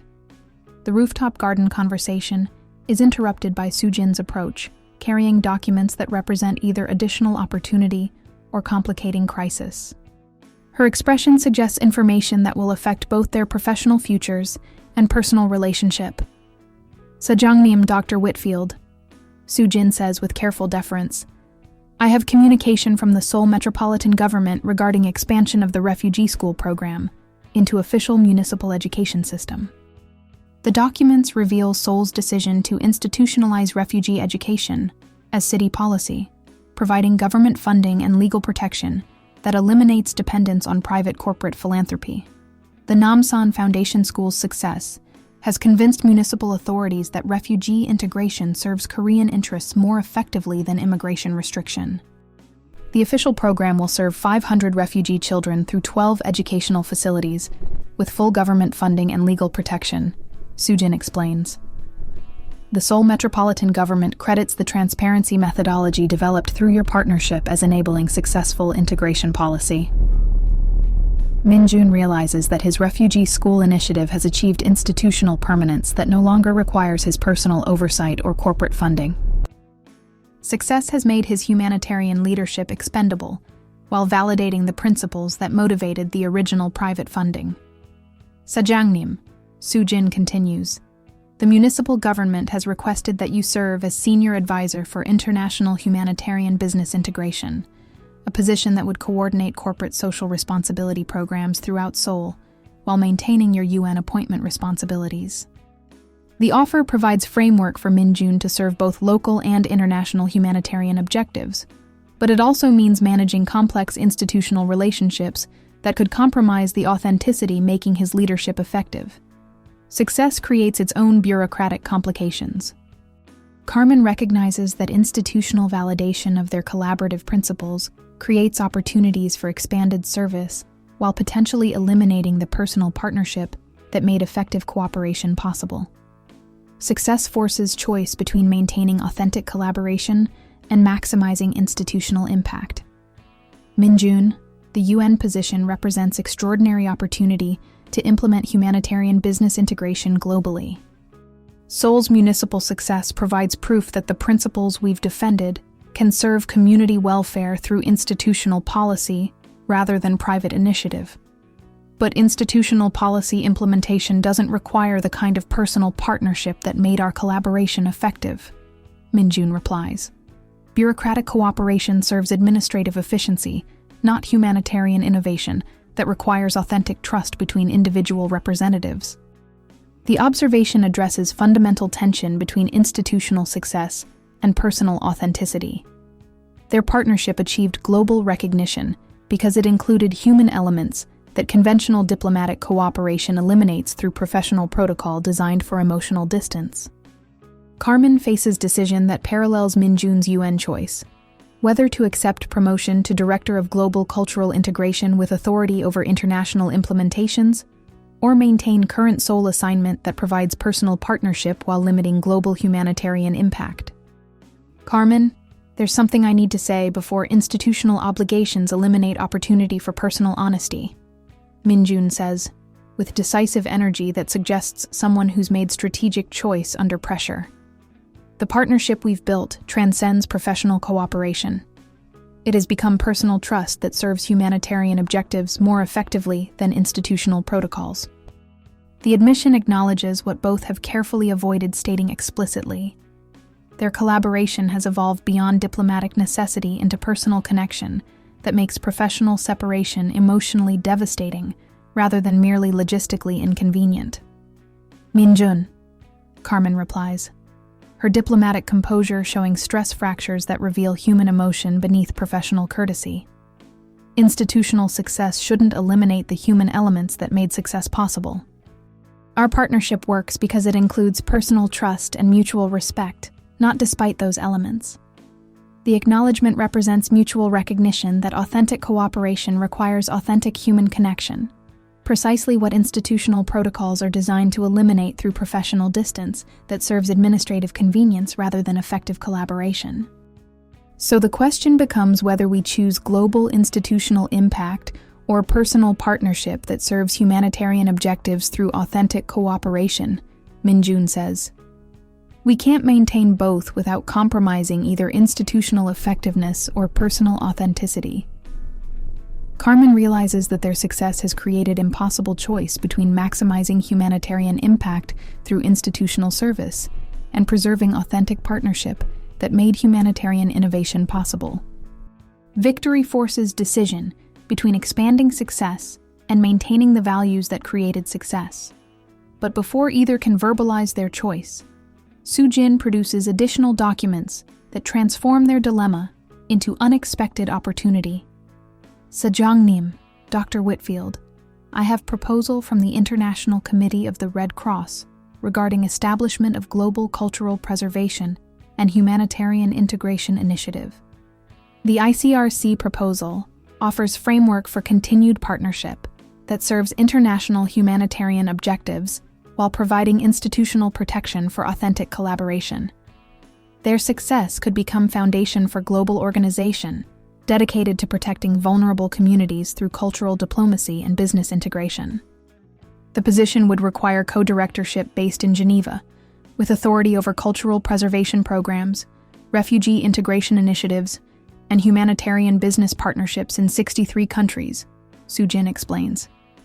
The ICRC specifically requests partnership leadership based on the Seoul model's demonstrated effectiveness. The offer provides solution to their impossible choice: international humanitarian service that preserves rather than eliminates personal partnership while maximizing global impact of their collaborative principles.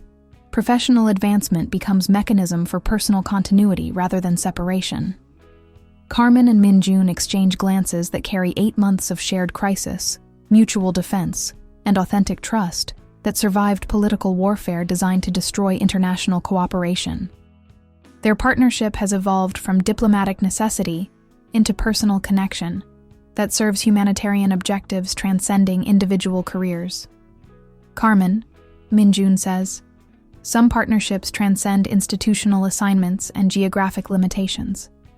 The principles we've defended could serve vulnerable communities worldwide if we're willing to maintain authentic cooperation despite institutional pressures designed to eliminate personal elements from professional relationships. Minjun, she replies, some choices define whether success serves human welfare or administrative convenience.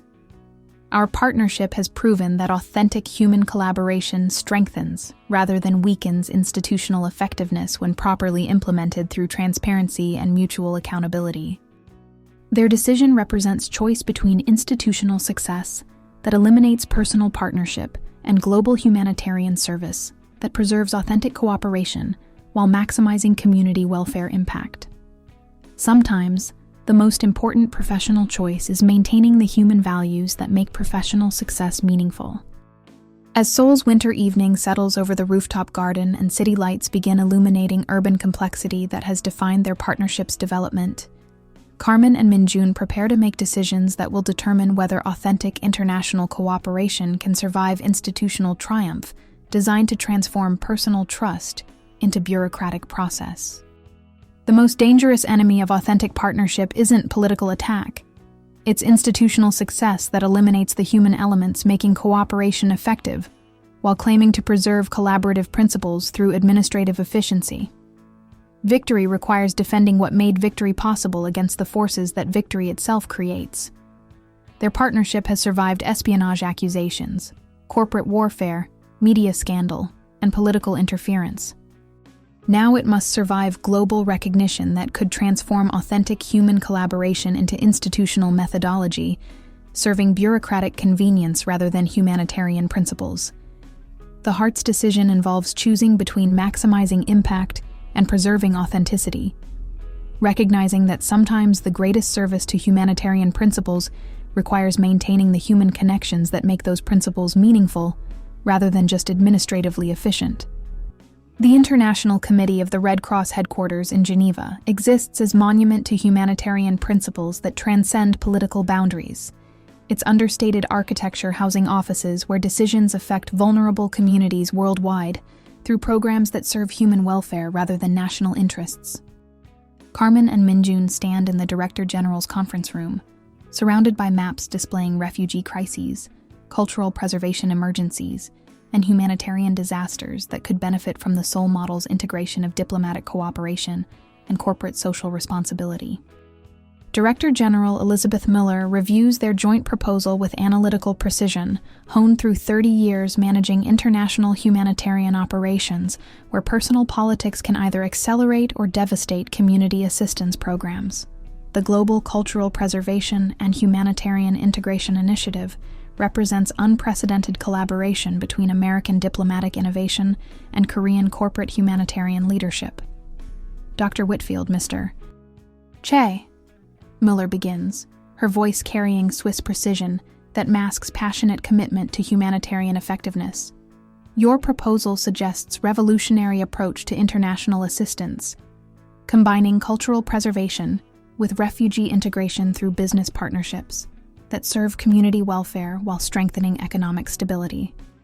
The initiative documentation spreads across the conference table like architectural plans for humanitarian cooperation, refugee education programs modeled on the Namsen Foundation School, cultural preservation projects based on their original museum agreement, and transparency protocols that protect vulnerable communities from political manipulation disguised as humanitarian assistance. The Soh model's most significant innovation, Carmen explains, is proving that humanitarian assistance can serve economic development objectives while preserving cultural identity. Refugee integration and cultural preservation complement rather than compete with each other when properly coordinated through authentic partnership between institutional representatives. Minjun supports her analysis with corporate perspective. Business integration serves humanitarian objectives more effectively when companies understand cultural context and community needs. The refugee school programs generated positive return on investment while providing educational opportunities that traditional government assistance couldn't offer. Miller examines financial projections showing how their integrated approach produces measurable humanitarian outcomes while maintaining economic sustainability that conventional charity programs cannot achieve. The Soh model represents paradigm shift from aid dependency to community development that serves long-term welfare rather than short-term relief. Your transparency methodology addresses fundamental problem in humanitarian assistance, Miller observes. Political manipulation often diverts resources from community welfare to administrative bureaucracy that serves institutional interests rather than vulnerable populations. Complete documentation eliminates opportunities for such manipulation. The observation validates their strategic transparency as humanitarian protection rather than administrative burden. Political attacks on their partnership represented exactly the kind of manipulation that their methodology prevents through accountability requirements that serve community welfare. Director General, Carmen continues, the initiative would establish field offices in 12 countries initially, focusing on regions where refugee crises intersect with cultural preservation needs. Syria, Afghanistan, Myanmar, South Sudan, locations where displaced communities require both immediate assistance and long-term integration support that preserves cultural identity while enabling economic participation. The global scope represents ambitious expansion of principles tested in Seoul's relatively stable environment to crisis zones where political volatility makes conventional humanitarian assistance targets for manipulation by hostile forces. Success would validate their approach under most challenging possible conditions. Minjun addresses implementation challenges. Corporate partnerships in crisis zones require security protocols and political risk assessment that stable environments don't demand. However, transparency methodology provides protection against accusations of corporate exploitation disguised as humanitarian assistance, concerns that prevent many businesses from participating in crisis response. The corporate perspective acknowledges practical obstacles while demonstrating how their collaborative approach could attract business participation in humanitarian assistance by providing political protection through accountability requirements that eliminate exploitation opportunities. Miller's assistant enters carrying urgent communication that could affect their proposal's consideration. International humanitarian operations require constant adjustment for developing crises that change political calculations regarding resource allocation and program priorities. Director General, the assistant reports, "We've received confirmation that the European Union has approved emergency funding for refugee integration programs that implement transparency and corporate partnership protocols. The timing suggests coordinated international support for the Seoul model's expansion." The announcement transforms their proposal from experimental initiative to supported international policy with institutional backing that provides implementation resources. European Union approval indicates broader international recognition that their approach serves humanitarian objectives more effectively than conventional assistance programs. Dr. Whitfield, Mr. Che, Miller says with decision-making authority that reflects decades of experience implementing humanitarian programs under impossible conditions, the ICRC is prepared to establish the Global Cultural Preservation and Humanitarian Integration Initiative with joint directorship and initial funding for implementation in 6 countries. The approval represents professional validation that transforms their partnership from diplomatic innovation into international humanitarian leadership, with authority over programs affecting millions of vulnerable community members worldwide. But institutional triumph creates personal challenge that success in Seoul couldn't predict. Co-directorship of international humanitarian organization requires geographic stability in Geneva, while maintaining authentic partnership despite institutional pressures designed to eliminate personal elements from professional collaboration.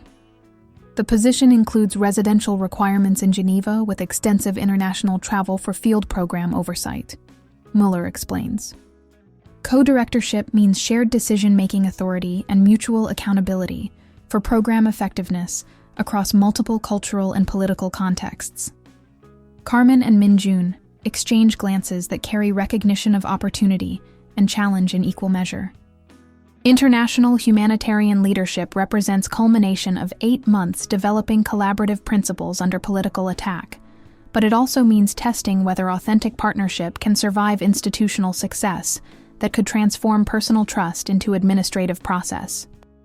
Director General, Min-jun says, "We accept the appointment with understanding that effective humanitarian assistance requires authentic cooperation between cultural representatives who prioritize community welfare over administrative convenience or political advantage." Dr. Whitfield, Miller inquires, awaiting Carmen's confirmation of joint commitment to international humanitarian leadership that will test their partnership under conditions that Seoul's relative stability couldn't challenge. Director General, Carmen replies, "Authentic international cooperation serves humanitarian objectives more effectively than institutional protocols designed for administrative efficiency. Our partnership has demonstrated that personal trust enhances rather than compromises professional effectiveness when properly managed through transparency and mutual accountability. The commitment represents mutual recognition that their collaboration has evolved from diplomatic necessity into personal partnership that serves humanitarian principles transcending individual careers or institutional assignments. They're choosing global service that preserves rather than eliminates authentic human cooperation." As they prepare to leave Geneva for transition period in Seoul, before assuming international humanitarian leadership, Carmen and Min-jun understand that their most significant challenge isn't implementing programs in crisis zones, but maintaining authentic partnership despite institutional success that could bureaucratize human connection into administrative process. 3 weeks later, they return to Seoul for final transition meetings with Korean institutions that will continue implementing transparency protocols in their absence. The city that witnessed their partnership's development from cultural disagreement to international humanitarian leadership appears different. not because Seoul has changed, but because their perspective has evolved through institutional recognition of collaborative principles they defended under political attack. The Namsan Foundation School hosts farewell celebration that includes refugee children from 15 countries whose education continues through Seoul metropolitan government funding that no longer requires private corporate philanthropy.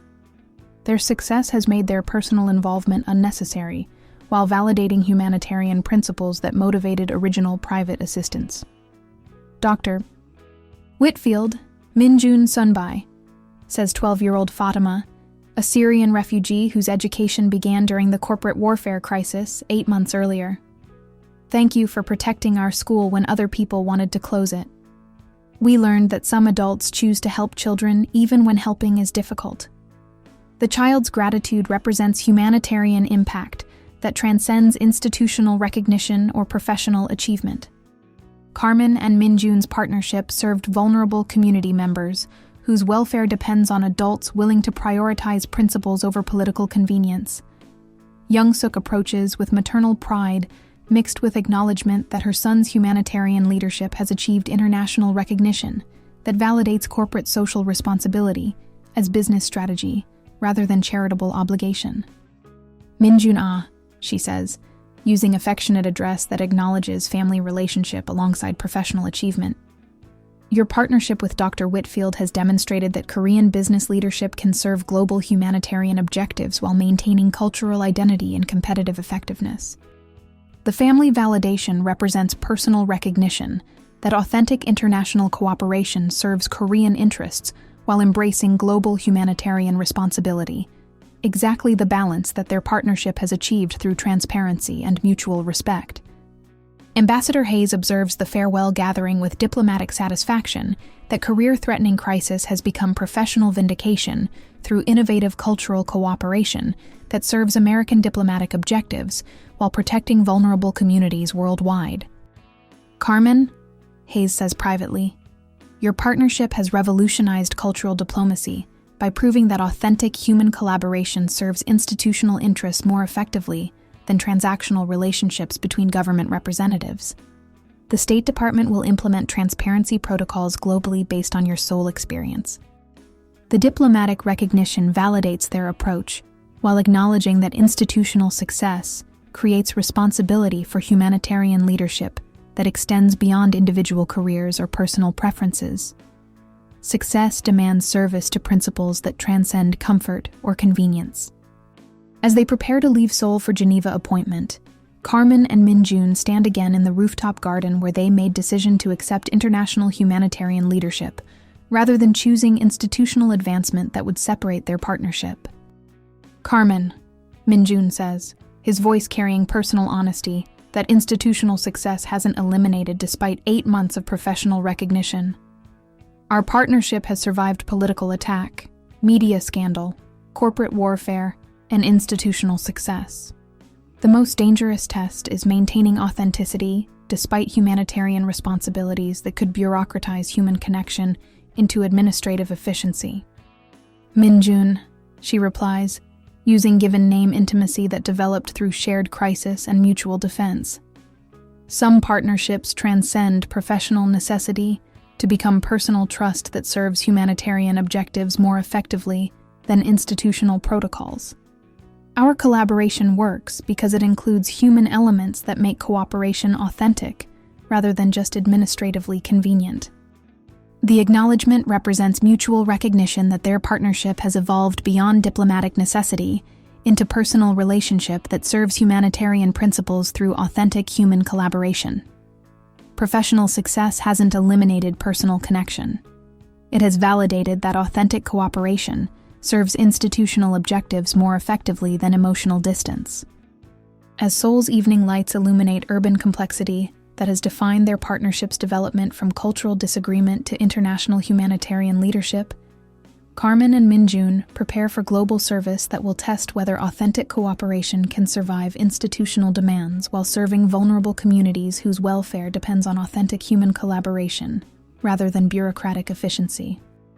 Their partnership began with cultural preservation and has evolved into humanitarian leadership that serves communities worldwide through principles they defended despite political attack, designed to eliminate international cooperation.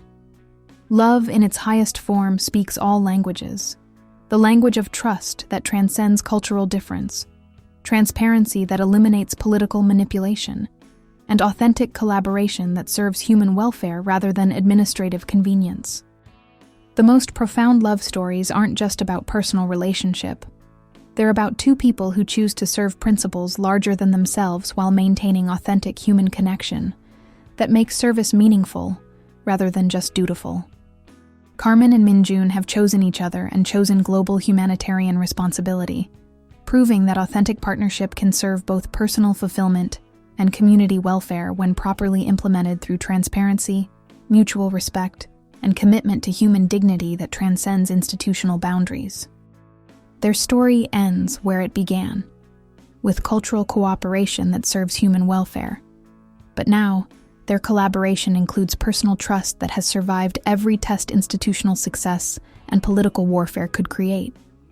Sometimes the greatest love stories are about partnerships that serve humanity while preserving the human elements that make service authentic, rather than just administratively efficient. Sattor, forever, in any language. Geneva, Switzerland. 1 year later. The Global Cultural Preservation and Humanitarian Integration Initiative headquarters overlooks Lake Geneva with architecture that combines Swiss precision with international accessibility. Its conference rooms hosting video calls with field offices in Damascus, Kabul, Yangon, and Juba, where local staff implement programs serving refugee communities through corporate partnerships that preserve cultural identity while enabling economic integration. Carmen stands before wall-mounted monitors, displaying real-time program statistics. 37,000 refugee children receiving education through business-funded schools, 215 cultural preservation projects, maintaining community heritage during displacement crises, and transparency protocols protecting vulnerable populations from political manipulation in 43 countries implementing the Soh model. Minjun enters carrying reports that represent either validation or crisis requiring immediate attention. Field assessments from Syria documenting successful integration of displaced communities through cultural preservation programs that maintain identity while enabling economic participation in host countries. Carmen, he says, settling beside her desk with the comfortable familiarity of partnership that has survived every test institutional success and international crisis could create. The Damascus office reports breakthrough success with the Textile Artisan Program. 47 Syrian women have established businesses that preserve traditional weaving techniques while generating income that supports 83 families. The success represents practical validation of their collaborative principles. Cultural preservation serving economic development that enables refugee communities to maintain identity while achieving self-sufficiency rather than aid dependency. The Geneva Cultural Protection Protocols are working exactly as we designed them, Carmen replies, reviewing documentation that proves transparency methodology protects vulnerable communities from political manipulation, disguised as humanitarian assistance. No reports of resource diversion, no complaints of cultural appropriation, and 93% community satisfaction ratings across all program locations. Their partnership has achieved institutional recognition that transforms personal collaboration into global humanitarian methodology, serving millions of vulnerable community members worldwide.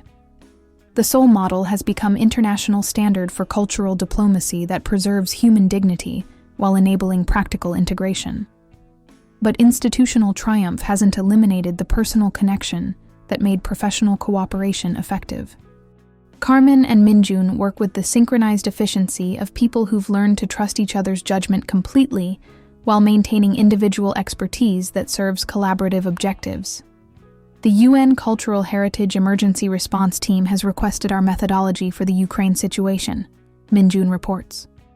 17 museums and 43 cultural sites require protection protocols that preserve heritage while serving displaced communities who've lost access to cultural identity markers. The request represents recognition that their approach serves crisis response more effectively than conventional humanitarian assistance that treats cultural preservation as luxury rather than necessity for community psychological welfare, and long-term integration success. We can adapt the Damascus model for Ukrainian implementation, Carmen responds, her strategic planning enhanced by 18 months of field experience that has refined their collaborative methodology. Cultural workshops that preserve traditional crafts while generating income for displaced families, combined with transparency protocols that prevent political exploitation of vulnerable communities. Their conversation represents the kind of professional efficiency that develops when personal trust eliminates need for defensive communication or political maneuvering. They plan humanitarian programs with the confidence of people who understand each other's motivations completely. The secure communication system activates with incoming call from Director General Miller, whose expression carries satisfaction mixed with concern about expanding their program scope to address Ukrainian crisis while maintaining effectiveness in existing 43 countries. Dr. Whitfield, Mr. Che, Miller begins. The European Union has approved emergency funding for Ukrainian cultural preservation and refugee integration programs based on your methodology. However, expanding to Ukraine means managing humanitarian operations across 44 countries simultaneously. Unprecedented scope for any international organization. The challenge represents opportunity and risk in equal measure. Validation that their approach serves humanitarian objectives effectively enough to warrant massive expansion, but administrative complexity that could compromise the authentic partnership, making their collaboration successful. Director General, Min Jun responds. The Soh model's strength is scalability through local partnership, rather than centralized administration. Ukrainian implementation would use the same transparency protocols and corporate partnership structures that have succeeded in other crisis zones, adapted for local cultural and economic conditions. Carmen supports his analysis. Our methodology works because it serves community needs rather than administrative convenience. Ukrainian expansion means training local staff to implement partnership protocols, not managing programs remotely from Geneva. The approach represents fundamental principle that has made their collaboration effective. Authentic cooperation serves community welfare rather than institutional authority, which means empowering local communities rather than creating dependency on external management. The expansion will require additional co-directorship positions to manage increased scope, Mueller explains. The board has approved creating 4 regional director positions reporting to your joint leadership, with authority over specific geographic areas, implementing adapted versions of the Soh model. The structural change represents institutional recognition of their partnership's effectiveness, while creating management complexity that could either strengthen or compromise their collaborative methodology, depending on whether new directors embrace authentic cooperation principles. 3 hours later, Carmen and Min Jun walk along Lake Geneva's shoreline during the evening break that has become their routine for processing complex decisions, without institutional pressure or administrative urgency. The Swiss setting provides neutral ground for personal conversation that serves professional effectiveness. Min Jun, Carmen says, her voice carrying personal honesty that 18 months of professional success hasn't eliminated. Expanding to Ukraine means our partnership becomes management of management, rather than direct service to vulnerable communities. Are we prepared for that institutional distance from humanitarian work? The question addresses fundamental tension between administrative success and authentic service. Whether expanding their program scope serves humanitarian objectives more effectively than maintaining direct engagement with communities whose welfare depends on authentic, rather than bureaucratic cooperation. Carmen, Min Jun replies, our partnership has always been about serving principles larger than individual careers or personal preferences. If Ukrainian communities need cultural preservation and economic integration programs, then our responsibility is providing those programs through whatever institutional structure serves community welfare most effectively. The response represents mature recognition that authentic partnership sometimes requires accepting institutional complexity that serves humanitarian objectives rather than personal preference for direct community engagement. Growth means embracing management responsibilities that enable broader service. They pause at the lake's edge where swans navigate between tourist boats and international diplomatic traffic, creating harmony from difference that mirrors their own collaboration's success in combining American diplomatic innovation with Korean corporate humanitarian leadership. The regional directors will implement our methodology in communities we'll never visit personally, Carmen observes. Success means training others to embrace transparency and authentic cooperation principles that we've developed through personal experience of crisis and mutual defense. Which means our partnership's most important achievement isn't the programs we've managed directly, Minjun responds, but the institutional methodology we've created that can serve vulnerable communities through other people's authentic cooperation, rather than depending on our personal involvement. The realization represents evolution from personal partnership to institutional legacy. Their collaboration has created humanitarian methodology that transcends individual careers, while preserving the human values that made their cooperation effective.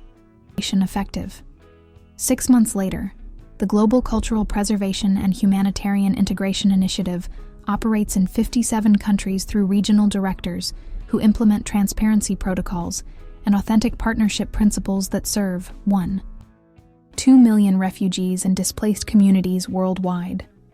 Carmen and Minjun manage global operations from Geneva while maintaining the personal trust and professional integrity that has made their collaboration legendary in humanitarian circles.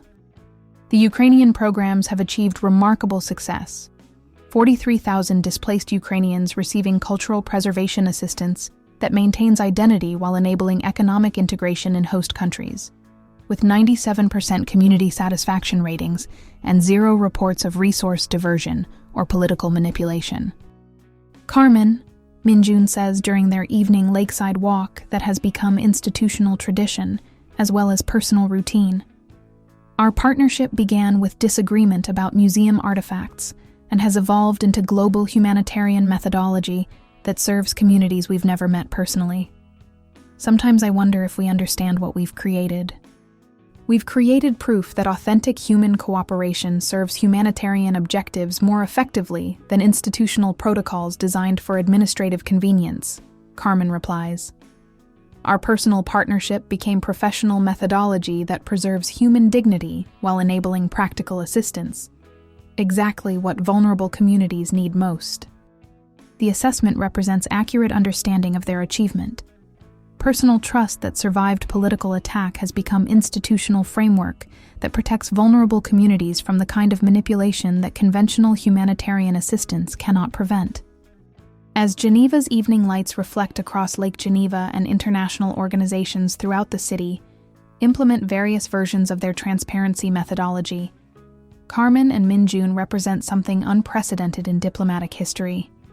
Authentic human partnership that has achieved institutional success while preserving the personal connection that made cooperation meaningful.